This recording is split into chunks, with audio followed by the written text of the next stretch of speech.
আয়কর অডিটে পড়লে কী করবেন? আয়কর রিটার্ন জমা দেওয়ার পর অনেকের মনেই ভয় কাজ করে, যার কারণে আমরা আয়কর অডিট সম্পর্কে আপনার মনের 10টি প্রশ্নের উত্তর সহজভাবে তুলে ধরছি। 1. আয়কর নিরীক্ষা বা অডিট কী? করদাতার রিটার্নে দেওয়া তথ্য আয় ব্যয়, সম্পদ ও দায়ের সাথে আসল নথিপত্র মিলিয়ে দেখার একটি স্বাভাবিক প্রক্রিয়া। 2.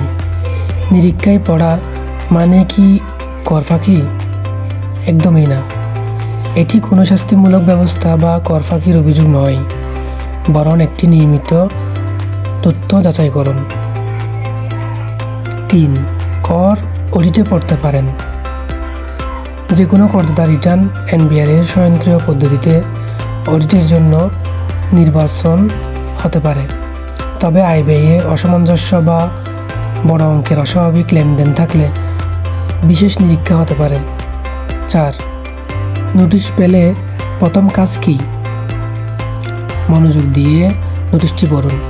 কী কী নথি চাওয়া হয়েছে এবং জমার সময়সীমা কবে তা দেখে প্রস্তুতি নিন।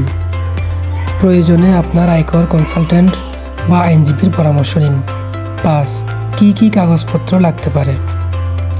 সাধারণত জমা দেওয়া রিটার্ন, বেতন বা আয়ের সনদ, ব্যাংক স্টেটমেন্ট, টিডিএস সনদ, সম্পদ ও বিনিয়োগের প্রমাণপত্র, জমি, ফ্ল্যাট, গাড়ি ইত্যাদি এবং ঋণ থাকলে তার প্রমাণপত্র। 6. কর কর্মকর্তার সাথে কি দেখা করতে হবে? সবসময় প্রয়োজন হয় না। লিখিত বাক্য বা নথিপত্র জমা দিলেই অধিকাংশ ক্ষেত্রে কাজ হয়ে যায়। শুনানি আহ্বান করা হলে কেবল উপস্থিত হতে হবে। 7. সময় মতো জবাব না দিলে কী হবে? নির্ধারিত সময়ে সাড়া না দিলে আইন অনুযায়ী কর কর্তৃপক্ষ একতরফা সিদ্ধান্ত নিতে পারে, তাই সঠিক সময়ে জবাব দেওয়াই খুবই জরুরি। 8. ভুল পাওয়া গেলে কি সাথে সাথে জরিমানা? না, করদাতাকে প্রথমেই নিজের অবস্থান বা বাক্য প্রমাণের সুযোগ দেওয়া হয়। যুক্তি ও নথি সন্তোষজনক হলে বিষয়টি সেখানেই নিষ্পত্তি হয়ে যায়। 9. অতিরিক্ত কর দাবি করা হলে করণীয় কী? কর কর্মকর্তা অতিরিক্ত কর নির্ধারণ করলে তার সুনির্দিষ্ট কারণ জানাবেন।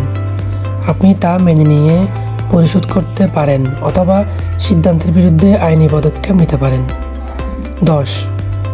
অডিটের সিদ্ধান্তের বিরুদ্ধে আপিল করা যায়? হ্যাঁ, অবশ্যই।